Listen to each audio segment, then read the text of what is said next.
Hello everyone, সবাইকে সোনামণি learning সেন্টারে স্বাগত। আজকের ভিডিওতে দেখতে পাবে নবম শ্রেণীর প্রথম পর্যায়ক্রমিক মূল্যায়ন 2025 ভূগোলের একটি নমুনা প্রশ্নপত্র। এখানকার প্রত্যেকটা প্রশ্ন খুবই গুরুত্বপূর্ণ। তোমরা ভিডিওটি প্রথম থেকে শেষ পর্যন্ত দেখলেই বুঝতে পারবে তোমাদের পরীক্ষাতে যেমন প্রশ্ন থাকে ঠিক একই ধরনের প্রশ্ন এখানে রয়েছে। তাহলে চলো শুরু করার আগে সিলেবাসটা একটু দেখে নেই। সিলেবাসে কী কী থাকবে। প্রাকৃতিক ভূগোল থেকে প্রথম অধ্যায় গ্রহরূপে পৃথিবী এবং দ্বিতীয় অধ্যায় পৃথিবীর গতিসমূহ। দুটো চ্যাপ্টারই আমি ইউটিউবে করিয়ে রেখেছি, ডেসক্রিপশন বক্সে লিঙ্ক দিয়ে দিব, তোমরা দেখে নেবে। আর থাকবে আঞ্চলিক ভূগোল সপ্তম অধ্যায় ভারতের সম্পদ। এই ভারতের সম্পদ থেকেই মানচিত্র থাকবে 5 নাম্বার, ঠিক আছে? 5 নাম্বার থাকবে মানচিত্র। তো তাহলে চলো আজকের পর্বটি শুরু করা যাক দেরি না করে। তারপর একের দাগ দেখো, সঠিক উত্তরটি নির্বাচন করো 7টি। একের এক, পৃথিবীর প্রথম মহাকাশচারী ব্যক্তির নাম Yuri Gagarin, Neil Armstrong, Rakesh Sharma নাকি মাইকেল কলিন্স? তো সঠিক উত্তরটি হবে ইউরি গ্যাগারিন। পরের প্রশ্ন একের 2, পৃথিবীর কক্ষপথের আকৃতি গোলাকার নাকি উপবৃত্তাকার নাকি আয়তাকার? সঠিক উত্তরটি হবে উপবৃত্তাকার, ঠিক আছে? পরের প্রশ্ন একের 3, ONGC এর সদর দপ্তর কোথায় অবস্থিত? কলকাতা নাকি দেরাদুন নাকি চেন্নাই? তো উত্তর হবে দেরাদুন। দেরাদুনে ONGCর সদর দপ্তর অবস্থিত। পরের প্রশ্ন একের 4, যে কয়লা দহনে ধোঁয়াহীন নীলাভ অগ্নিশিখা বের হয়, অ্যান্থ্রাসাইট নাকি বিটুমিনাস নাকি লিগনাইট নাকি পিট? তো সঠিক উত্তরটি হবে অ্যান্থ্রাসাইট। অ্যান্থ্রাসাইট কয়লায় কী হয়? নীলাভ অগ্নিশিখা বের হয়, ধোঁয়াহীন। পরের প্রশ্ন একের 5, আকরিক লোহা পাওয়া যায় কর্ণাটকের শিরিগাঁওয়ে, বোদাবুরুতে নাকি বাদাম পাহাড়ে নাকি বাবা বুদানে? তো সঠিক উত্তরটি হবে বাবা বুদান পাহাড়ে, ঠিক আছে? পরের প্রশ্ন একের 6, ভূপৃষ্ঠের উপর বায়ুমণ্ডলের জীবমণ্ডল বিস্তৃত 15 কিলোমিটার পর্যন্ত নাকি 18 কিলোমিটার পর্যন্ত নাকি 20 কিলোমিটার পর্যন্ত নাকি 23 কিলোমিটার পর্যন্ত? তো সঠিক উত্তরটি হবে 15 কিলোমিটার পর্যন্ত। পরের প্রশ্ন দেখো একের 7, সবচেয়ে উৎকৃষ্ট কয়লা হলো বিটুমিনাস নাকি লিগনাইট নাকি অ্যান্থ্রাসাইট? তো সঠিক উত্তরটি হবে অ্যান্থ্রাসাইট। পরের প্রশ্ন, পৃথিবীর আবর্তন গতি হঠাৎ থেমে গেলে আমরা এবং সকল বস্তু সবেগে ছিটকে যাবে পূর্ব দিকে নাকি উত্তর দিকে নাকি পশ্চিম দিকে নাকি দক্ষিণ দিকে? তো সঠিক উত্তরটি হবে পূর্ব দিকে ছিটকে যাবে। এটা মনে রাখবে, এটা ইম্পর্টেন্ট একটা প্রশ্ন, ঠিক আছে? পরের প্রশ্ন, ভারতের বৃহত্তম পেট্রো রসায়ন শিল্প কেন্দ্র হলো জামনগর নাকি সুরাট নাকি কলকাতা নাকি চেন্নাই? তো সঠিক উত্তরটি হবে জামনগর। এই প্রশ্নটা ভেরি ভেরি ইম্পর্টেন্ট, ঠিক আছে? চলো পরের প্রশ্ন। তারপরে দেখো 2-এর দাগে দেওয়া আছে শূন্যস্থান পূরণ করো যে কোনো 3টি। 2-এর 1, 23শে সেপ্টেম্বর দিনটিকে বলে ড্যাশ, কি বলা হয়? উত্তর হবে জলবিষুব। এরই সাথে মনে রাখবে 21শে মার্চ দিনটিকে বলা হয় মহাবিষুব, ঠিক আছে? পরের প্রশ্ন 2-এর 2, কোরিওলিস বলের আবিষ্কর্তাকে? উত্তর কোরিওলিস। পরের প্রশ্ন 2-এর 3, ভারতের খনিজ ভাণ্ডার বলা হয় ড্যাশ? তো সঠিক উত্তরটি হবে ছোটনাগপুর মালভূমি। ছোটনাগপুর মালভূমিকে ভারতের খনিজ ভাণ্ডার বলা হয়, আমরা ছোটোবেলার থেকেই পড়ে আসছি, ঠিক আছে? পরের প্রশ্ন, ড্যাশ শিলায় খনিজ তেল পাওয়া যায়? তো সঠিক উত্তরটি হবে পাললিক শিলায় খনিজ তেল পাওয়া যায়। এই প্রশ্নটাও খুব ইম্পর্টেন্ট। আমি আজকে সব ইম্পর্টেন্ট প্রশ্ন রেখেছি, ঠিক আছে? পরের প্রশ্ন, তারপর দেখো 3-এর দাগে এক কথায় উত্তর দাও 8টি প্রশ্নের উত্তর দিতে বলেছে, ঠিক আছে? 3-এর 1, নিরক্ষরেখায় পৃথিবীর আবর্তনের গতিবেগ কত? তো উত্তর হবে 1670 কিলোমিটার পার ঘন্টা নিরক্ষরেখায় পৃথিবীর আবর্তনের গতিবেগ। পরের প্রশ্ন, নাসার সম্পূর্ণ নাম কি? অর্থাৎ নাসার full form national Aeronautics and space administration. খুব ইম্পর্টেন্ট একটা প্রশ্ন, ঠিক আছে? পরের প্রশ্ন, সূর্যের তুলনায় পৃথিবী কত ছোট? তো সঠিক উত্তরটি হবে প্রায় 13 লক্ষ গুণ ছোট। পরের প্রশ্ন, সৌরজগতের সবচেয়ে বেশি ঘনত্বযুক্ত গ্রহের নাম কি? উত্তর হবে পৃথিবী। পৃথিবী সবচেয়ে বেশি ঘনত্বযুক্ত একটি গ্রহ, ঠিক আছে? পরের প্রশ্ন 3-এর 5, শিল্পে কোন ধরনের কয়লা বেশি ব্যবহৃত হয়? উত্তর বিটুমিনাস কয়লা। শিল্পে বেশি পরিমাণে বিটুমিনাস কয়লা ব্যবহৃত করা হয়, ঠিক আছে? পরের প্রশ্ন, পৃথিবীতে মোট উত্তোলিত কয়লার কত শতাংশ লিগনাইট শ্রেণীর? উত্তর 15% লিগনাইট শ্রেণীর, ঠিক আছে? পরের প্রশ্ন, কুলীন গ্রহগুলির মধ্যে কোন গ্রহের আবর্তনের সময় সর্বাধিক? উত্তর শুক্র গ্রহ। কতদিন? 243 দিন, অর্থাৎ 243 দিন। পরের প্রশ্ন, ভারতের সঞ্চিত কয়লার অধিকাংশই প্রায় 99% কোন যুগের? গন্ডোনা যুগের কয়লা।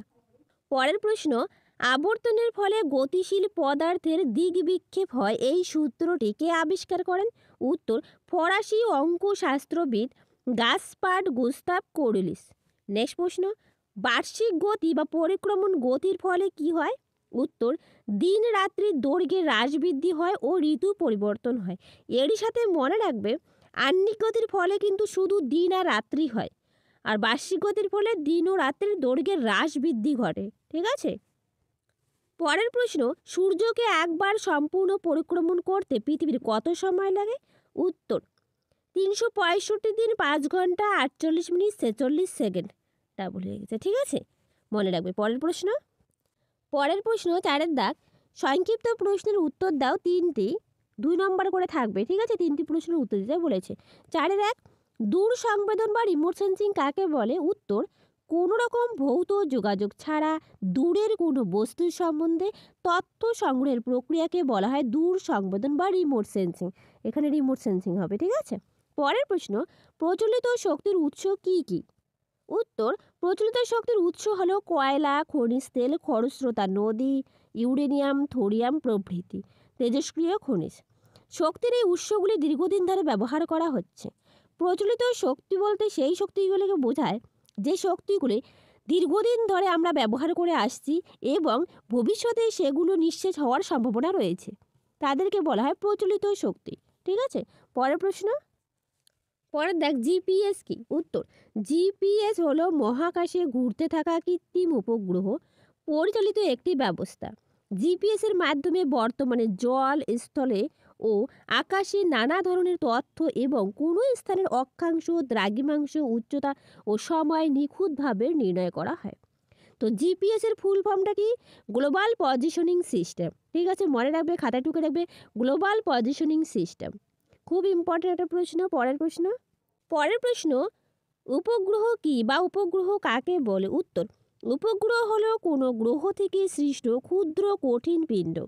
উপগ্রহের নিজস্ব আলো ও তাপ নেই, নির্দিষ্ট কক্ষপথে উৎস গ্রহকে প্রদক্ষিণ করে, যেমন পৃথিবীর উপগ্রহ চাঁদ। ঠিক আছে, উপগ্রহগুলি কি করে?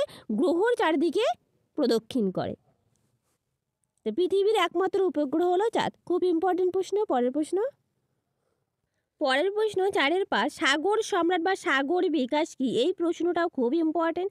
উত্তর মুম্বাই দরিয়া অঞ্চলের খনিজ তেল উত্তোলনকারী 2টি ভাসমান প্ল্যাটফর্ম জাহাজের নাম সাগর সম্রাট ও সাগর বিকাশ।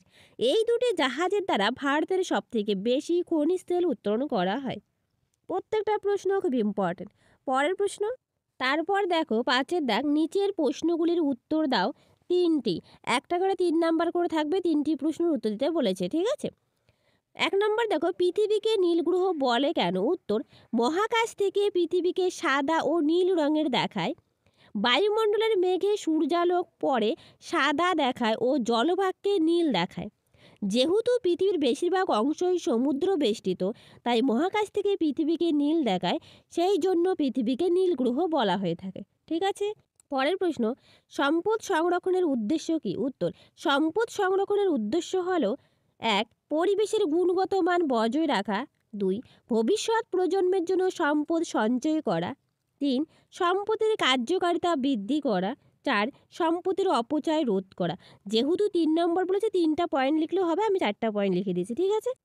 পরের প্রশ্ন 3 নাম্বার, ফেরেলের সূত্র কি? উত্তর মার্কিন বিজ্ঞানী উইলিয়াম ফেরেল 1855 সালে বলেন যে পৃথিবীর আবর্তন গতির ফলে সমুদ্র স্রোত, বায়ু প্রবাহ উত্তর গোলার্ধের ডান দিকে ও দক্ষিণ গোলার্ধের বাম দিকে বেঁকে প্রবাহিত হয়।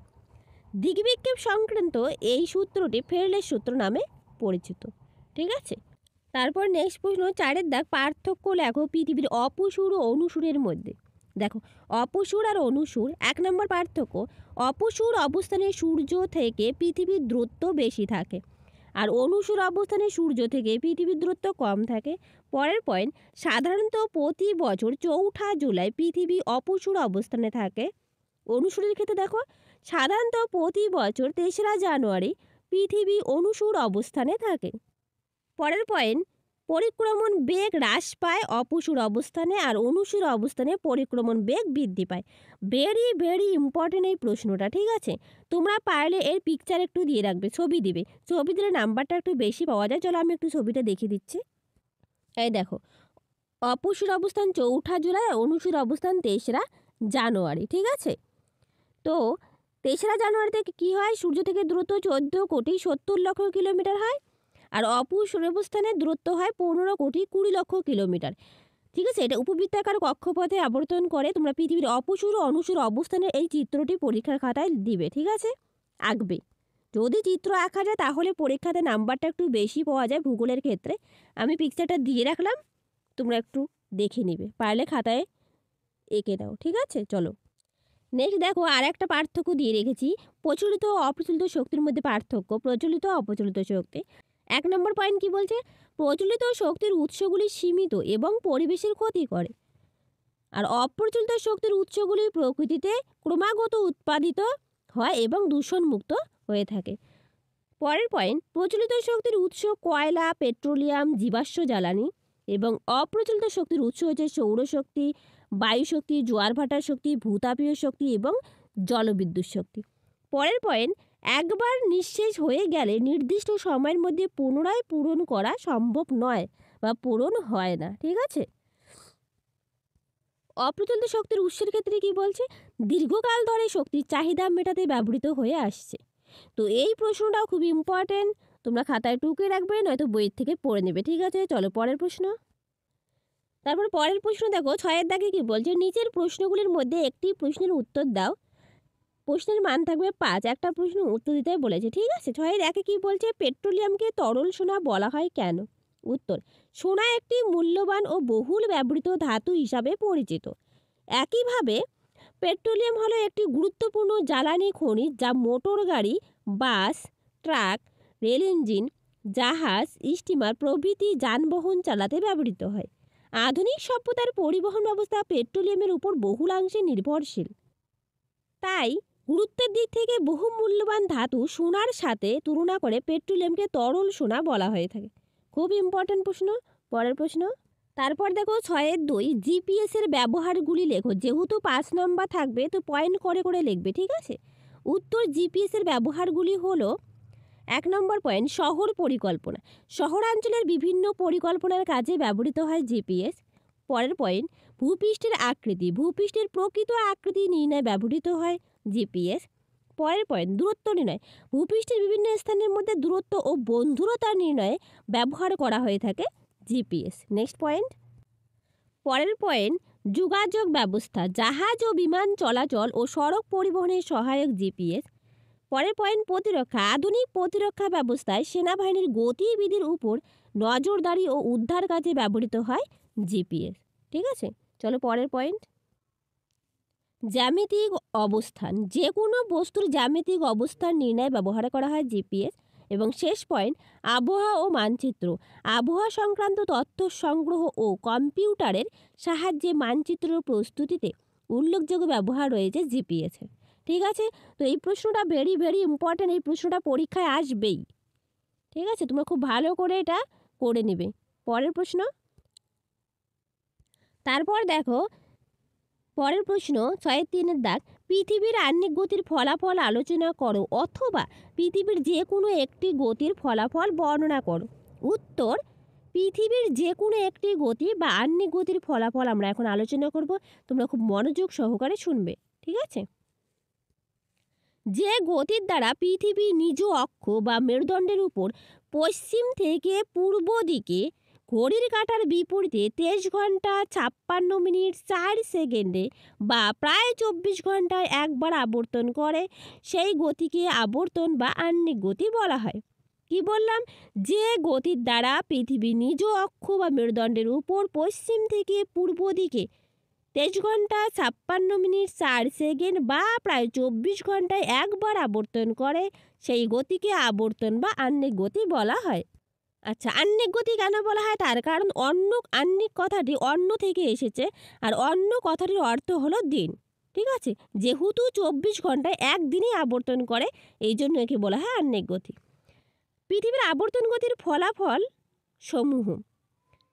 1 নম্বর পয়েন্ট, পর্যায়ক্রমে দিন ও রাত সংঘটন হয়। এবার আমার পয়েন্টগুলো আলোচনা করবো, ঠিক আছে? চলো দেখো, 1 নম্বর পয়েন্ট, পর্যায়ক্রমে দিন ও রাত সংগঠন। পৃথিবী গোলাকার এবং নিজস্ব কোনো আলো নেই। সূর্যের আলোতেই পৃথিবী আলোকিত এবং উত্তপ্ত হয়। তাই আবর্তন করার সময় পর্যায়ক্রমে গোলাকার পৃথিবীর যে অংশ সূর্যের আলো পড়ে সেখানে দিন হয় এবং বিপরীত অংশে সূর্যের আলো পড়ে না, ফলে সেখানে রাত হয়। অবশ্যই তোমরা একটা এখানে চিত্র দিবে, ঠিক আছে? দেখো নেক্সট পয়েন্ট, সূর্যোদয় ও সূর্যাস্ত। পৃথিবী পশ্চিম থেকে পূর্ব দিকে আবর্তন করে বলেই প্রতিদিন পূর্ব দিকে সূর্যোদয় মানে সূর্য উঠে এবং পশ্চিম দিকে সূর্যাস্ত অর্থাৎ সূর্য ডুবে যায়। ঠিক আছে, পরের পয়েন্ট সময় নির্ধারণ। ঠিক আছে, সময় নির্ধারণে কি বলছে? নিজ অক্ষের ওপর একবার সম্পূর্ণভাবে আবর্তন করতে পৃথিবীর সময় লাগে 24 ঘন্টা বা একদিন। প্রতিটি ঘন্টাকে 60 মিনিটে, প্রতিটি মিনিটকে 60 সেকেন্ডে ভাগ করে সহজেই সময় নির্ধারণ করা যায়। দেখো পরের পয়েন্ট, নিয়ত বায়ু প্রবাহ ও সমুদ্র স্রোতের দিক বিক্ষেপ। নিরক্ষরেখা থেকে মেরুর দিকে পৃথিবীর পরিধি ক্রমশ কমতে থাকার ফলে নিরক্ষরেখাতে পৃথিবীর আবর্তনের গতিবেগও সবচেয়ে বেশি হয় এবং মেরুর দিকে ক্রমশ কমে যায়। পৃথিবীর আবর্তনের বেগের এই তারতম্যের জন্য নিয়ত বায়ু প্রবাহ, সমুদ্র স্রোত প্রভৃতির উত্তর গোলার্ধের ডান দিকে, দক্ষিণ গোলার্ধের বাম দিকে বেগে প্রভাবিত হয়। এখানেও একটি চিত্র দিবে, অবশ্যই চিত্র দিবে, ঠিক আছে? পরের পয়েন্ট, জোয়ার ভাটার সৃষ্টি। মাধ্যাকর্ষণের নিয়ম অনুসারে চাঁদ ও সূর্য উভয়ই পৃথিবীকে আকর্ষণ করে, কিন্তু সূর্যের তুলনায় চাঁদ পৃথিবীর নিকটবর্তী বলে পৃথিবীর উপর চাঁদের আকর্ষণের প্রভাব অপেক্ষাকৃত বেশি। আবর্তনের সময় পৃথিবী যে স্থানে চাঁদের সামনে আসে সেই স্থানের জলরাশি ফুলে ওঠে, অর্থাৎ সেই স্থানে মুখ্য জোয়ার হয়। একই সময় এর ঠিক বিপরীত দিকে পৃথিবীর আবর্তনের ফলে উদ্ভূত কেন্দ্র বহির্মুখী বা বিকর্ষণ শক্তির প্রভাবে গৌণ জোয়ার হয়। এর সমকোণে অবস্থিত স্থানগুলিতে তখন ভাটা হয়। ঠিক আছে, দেখো এখানে জোয়ার ভাটার সৃষ্টি কিভাবে হয় তার চিত্রটা দেওয়া আছে। দেখো তোমরা চিত্রটা একটু লক্ষ্য করো যে মাধ্যাকর্ষণ নিয়ম অনুসারে চাঁদ ও সূর্য উভয়ই কী করে? পৃথিবীকে আকর্ষণ করে, কিন্তু সূর্যের তুলনায় চাঁদ কিন্তু পৃথিবীর অনেক কাছে রয়েছে। ঠিক আছে, কাছে থাকার দরুনে কী হচ্ছে? চাঁদের আকর্ষণের প্রভাব অপেক্ষাকৃত বেশি হচ্ছে। আর আবর্তনের সময় পৃথিবী যে স্থানে চাঁদের সামনে আসে সেখানে মুখ্য জোয়ার হয়, ঠিক তার বিপরীত স্থানে কী হয়? গৌণ জোয়ার হয়। বোঝা গেল? তোমরা ছবিটা অবশ্যই আঁকবে। কোন অবস্থান স্থানগুলিতে ভাটা হবে, এগুলো সমকোণ অবস্থান, সেই স্থানগুলিতে কি হবে? ভাটা হবে। তো চলো আজকে রাখছি, দেখা হবে নতুন আরেকটা ভিডিওতে। Thank you.